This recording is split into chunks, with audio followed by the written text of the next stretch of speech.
Oops. Again, welcome back to my videos. Ayan, isang malupitang sapatos naman ang ating i-video ngayon. Ayan, Stan Smith again. Ayan, Stan Smith. Ayan, Adidas siya mga kaibigan.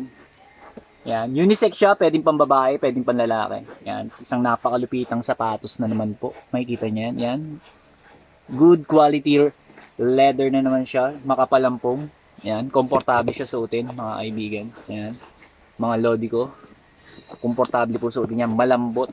Ayan, malambot siya, komportable siyang suotin. Good quality leather, makikita niyo po. Ayan, nakita niyo po siya. Tsaka spiky na rin po siya, good quality rubber din siya. Spiky siya, makapit siya. Ayan, malambot. Ayan, para sa mga pumuporma dyan, mga OG natin dyan. Pang casual, ayan, pang forma. Ayan, bala na po kayo magkumbina kung paano siya kumbinahan. O paano siya papormahan. Pwedeng naka-short, pwedeng naka-pants. Lahat po yan pwede. Ayan. Sa mga malupitan dyan.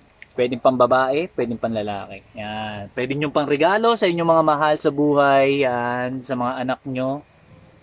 Ayan. Isang napakagandang sapatos na naman po. Isang napakalupit na sapatos. Stan Smith. Ayan. Adidas. Ayan. Para po dun sa mga gustong mag-avail at saka gustong bumili ng by piece at saka magnegosyo, mag-start ng small business, mag-reseller. Direct PM lang po sa amin. Then idadaling ko po kayo dun sa page namin. Yan, para po dun sa mga details ng aming sapatos. Makikita nyo po dun yung all the sizes na available tsaka prices namin. Yan. Pwede nyo po inegosyo yan. Yan. Napakamura lang po niyan.